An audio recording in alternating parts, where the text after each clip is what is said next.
ತಿಮರೋಡಿ ಬೆನ್ನಲ್ಲೇ ಸಹೋದರನಿಗೂ ಕೂಡ SIT shock ಕೊಟ್ಟಿದೆ.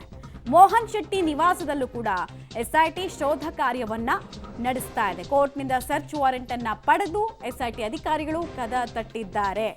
ಎಸ್ಐಟಿ ಅಧಿಕಾರಿ ದಯಾಮ ಅವರ ನೇತೃತ್ವದಲ್ಲಿ ಶೋಧ ಕಾರ್ಯ ಆಗಿದೆ. ಯಾಕೆ ಈ ಶೋಧ ಅಂತ ಹೇಳ್ತೀವಿ ನಿಮಗೆ. ಆರೋಪಿ ಚಿನ್ನಯ್ಯನಿಗೆ ಆಶ್ರಯ ಕೊಟ್ಟ ಹಿನ್ನೆಲೆಯಲ್ಲಿ ಈ ಶೋಧ ಕಾರ್ಯಗಳನ್ನು ಕೇಂದ್ರೀಕರಿಸಿಕೊಂಡು ತಿಮರೋಡಿ ಮಾತ್ರ ಅಲ್ಲ, ಮಹೇಶ್ ಶೆಟ್ಟಿ ತಿಮರೋಡಿ ಮಾತ್ರ ಅಲ್ಲ, ಆತನ ಸಹೋದರನಿಗೂ ಕೂಡ ಆ ಮನೆಯಲ್ಲೂ ಕೂಡ ಶೋಧ ಆಗ್ತಾ ಇದೆ. ಈಗ ಮಹೇಶ್ ಶೆಟ್ಟಿ ತಿಮರೋಡಿ ಪಾತ್ರ ಮುಂದಕ್ಕೆ ಎಸ್ಟಾಬ್ಲಿಷ್ ಆಗಿದೆ, ಮುನ್ನೆಲೆಯಲ್ಲಿ ಇದ್ದಿದ್ದು ಅನ್ನೋದು ಎಸ್ಟಾಬ್ಲಿಷ್ ಆಗ್ತಿದೆ. ಬಟ್ ಸಹೋದರಂದು ಏನು ಕತೆ ಅಂತ ಕೇಳಿದ್ರೆ, ನಿನ್ನೆ ಘಟನೆಗೆ ಹೋಗ್ಬಿಡೋಣ ನಾವು. ನಿನ್ನೆ ಸಮೀರ್ ಬಂದಲ್ಲ ಕಾರು, ಆ ಕಾರು ಮಹೇಶ್ ಶೆಟ್ಟಿ ತಿಮರೋಡಿಯ ಸಹೋದರನಿಗೆ ಸೇರಿದ್ದು ಅಂತ ಹೇಳಲಾಗ್ತಿದೆ. ಅಲ್ಲಿಗೇನು ಅರ್ಥ ಆಯಿತು? ಆ ವ್ಯಕ್ತಿಯ ಪಾತ್ರ ಕೂಡ ಈ ಷಡ್ಯಂತ್ರದಲ್ಲಿ ಇತ್ತ.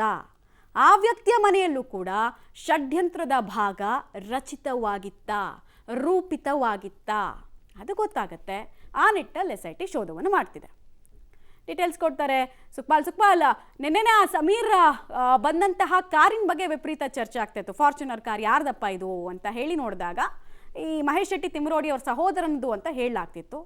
ಆ ನಿಟ್ಟಿನಲ್ಲಿ ಅನೇಕ ಅನುಮಾನಗಳಿದ್ವು. ಈಗ ಎಸ್ಐಟಿ ಶೋಧ ಇಲ್ಲೂ ಮಾಡ್ತಿದೆ. ಇಲ್ಲಿ ಯಾವ್ಯಾವ ಅನುಮಾನಗಳನ್ನು ಬೇಸ್ ಆಗಿಟ್ಕೊಂಡು ಶೋಧ ಮಾಡೋದಕ್ಕೆ ಮುಂದಾಗಿದೆ.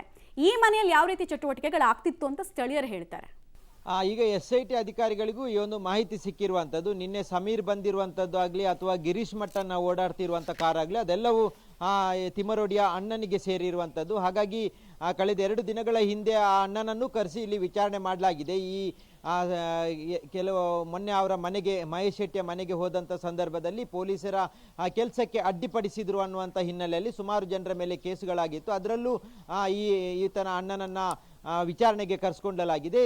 ಜೊತೆಗೆ SIT ಅಧಿಕಾರಿಗಳಿಗೆ ಈಗಿರುವ ಮಾಹಿತಿಯ ಪ್ರಕಾರ ತಿಮರೋಡಿ ಏನೆಲ್ಲ ಕೆಲಸಗಳನ್ನು ಮಾಡ್ತಾ ಇದ್ರೆ ಅದರ ಜೊತೆಗೆ ಆತನ ಅಣ್ಣನು ಇದರಲ್ಲಿ ಭಾಗಿಯಾಗಿದ್ದಾನೆ ಅನ್ನುವಂಥ ಒಂದು ಮಾಹಿತಿ ಇರುವಂಥದ್ದು. ಈ ಕಾರಣಕ್ಕಾಗಿ ಈಗ ಆತನ ಮನೆಗೂ SIT ಅಧಿಕಾರಿಗಳು ಶೋಧ ಕಾರ್ಯಕ್ಕಾಗಿ ದಾಳಿಯನ್ನು ನಡೆಸಿರುವಂಥದ್ದು. ಅಲ್ಲೂ ಏನಾದರೂ ಸಿಗಬಹುದು ಅನ್ನುವಂಥದ್ದು. ಈಗ ಅಣ್ಣ ತಮ್ಮ ಒಟ್ಟಿಗೆ ಇದ್ದು ಈ ಹೋರಾಟಗಳನ್ನು ಈ ಹಿಂದೆನೂ ಹೋರಾಟ ಮಾಡ್ತಾ ಇದ್ದಂಥ ಸಂದರ್ಭದಲ್ಲಿ ಜೊತೆಗೆ ಧರ್ಮಸ್ಥಳದ ವಿರುದ್ಧ ಅಪಪ್ರಚಾರ ಮಾಡಲಿಕ್ಕೆ ಬೇಕಾದಂಥ ಈ ತಲೆಬುರುಡೆಯ ಕಥೆಯನ್ನು ಮಾಡುವಂಥ ಸಂದರ್ಭದಲ್ಲೂ ಜೊತೆಯಲ್ಲಿ ಅಣ್ಣ ತಮ್ಮಂದಿರು ಇಬ್ಬರು ಇದ್ದದ್ದು. ಹಾಗಾಗಿ ಆತನು ಇದರಲ್ಲಿ ನೇರವಾಗಿ ಭಾಗಿಯಾಗಿರುವಂಥ ಸಾಧ್ಯತೆಗಳಿದೆ ಅನ್ನುವಂಥ ಹಿನ್ನೆಲೆಯಲ್ಲಿ ಜೊತೆಗೆ ಆರೋಪಿ ಚೆನ್ನ ಕೊಟ್ಟಿರುವಂಥ ಮಾಹಿತಿ ಆಧಾರದ ಮೇಲೆ ಈಗ ಆತನ ಮನೆಗೂ ದಾಳಿಯನ್ನು ಮಾಡಿರುವಂಥದ್ದು. ಅಲ್ಲಿ ಶೋಧ ಕಾರ್ಯವನ್ನು ಮುಂದುವರಿಸಿದ್ರು. ಅಲ್ಲೂ ಏನಾದರೂ ದಾಖಲೆಗಳು ಸಿಕ್ಕಿದ್ರೆ ಇಬ್ಬರಿಗೂ ಶೀಘ್ರದಲ್ಲೇ ಕಂಟಕ್ಕೆ ಎದುರಾಗುವಂಥ ಸಾಧ್ಯತೆಗಳಿರುವಂಥದ್ದು. ಮಮತಾ, ರೈಟ್. ಸದ್ಯಕ್ಕೆ ಧನ್ಯವಾದ ಸುಕ್ಪಾಲ್.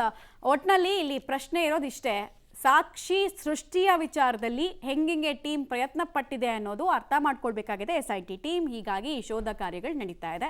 ಏಕಕಾಲಕ್ಕೆ ಮಹೇಶ್ ಶೆಟ್ಟಿ ತಿಮರೋಡಿ ಮತ್ತು ಆತನ ಸಹೋದರನ ಮನೆ ಮೇಲೆ ರೇಡ್ ಆಗ್ತಾ ಇರೋದು.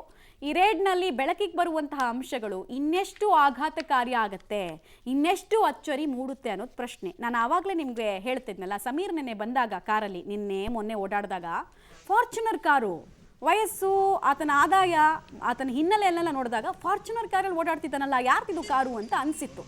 ಆಮೇಲೆ ಅಲ್ಲಿ ಸ್ಥಳೀಯರನ್ನು ನಾವು ಮಾತಾಡಿಸಿದಾಗ ಕೆಲ ಮಾಹಿತಿಗಳನ್ನು ಕೆದಕಿದಾಗ ಗೊತ್ತಾಗಿತ್ತು ಅದು ಮಹೇಶ್ ಶೆಟ್ಟಿ ತಿಮರೋಡಿ ಅವರ ಸಹೋದರನಿಗೆ ಸೇರಿದ್ದ ಕಾರು. ಆಮೇಲೆ ಯಾರ್ಯಾರು ದೊಡ್ಡ ದೊಡ್ಡ ವ್ಯಕ್ತಿಗಳು ಇವ್ರ ಸುತ್ತಮುತ್ತ ಇದ್ದವ್ರ ಹೋರಾಟಕ್ಕೆ ಆಲ್ಮೋಸ್ಟ್ ಈ ಕಾರ್ಗಳನ್ನು ಬಳಸ್ತಾರೆ ಅಂತ ಅಲ್ಲಿ ಎಸ್ಟಾಬ್ಲಿಷ್ ಆಯಿತು.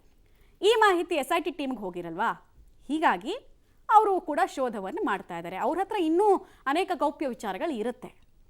ಈ ಶೋಧ 5-6 ಗಂಟೆಗಳು ಕೂಡ ತಗೊಳ್ಬಹುದು. ಕಾರಣ ಬಹಳ ವಿಸ್ತೀರ್ಣವಾಗಿದೆ ಈ ಜಾಗಗಳು. ತಿಮರೋಡಿ ಅವರ ಮನೆಯಂತೂ ಎಕರೆಗಟ್ಟಲೆ ತೋಟನೇ ಇದೆ. ತೋಟದ ಮಧ್ಯ ಅಲ್ಲಿ ಕೆಲ ಸ್ಪಾಟ್ಸ್ ಇದ್ದಾವೆ. ಅಂದರೆ ಒಂದು ಮಿನಿ ಫಾರ್ಮ್ ಹೌಸ್ ಥರ, form house, mini form house, ಆಮೇಲೆ ಯೂಟ್ಯೂಬ್ ವಿಡಿಯೋಗಳನ್ನು ಮಾಡೋದಕ್ಕೆ ಅಂತಲೇ ಒಂದಷ್ಟು ಜಾಗ ಇತ್ತು. ಅಲ್ಲಿ ಸುಮಾರು ಜನ ಬಂದಲ್ಲಿ ಇವ್ರಿಗೆ ಯಾರು ಸೈದ್ಧಾಂತಿಕವಾಗಿ ಹತ್ತಿರ ಇದ್ರು ಅವ್ರ ಹತ್ರ ಎಲ್ಲ ವಿಡಿಯೋ ಮಾಡಿಸಿದಾರಲ್ಲಿ. ಆ ವಿಡಿಯೋಗಳನ್ನು ಒಂದೊಂದೇ ನೋಡ್ತಾ ಇದ್ದೀರಾ ನೀವು.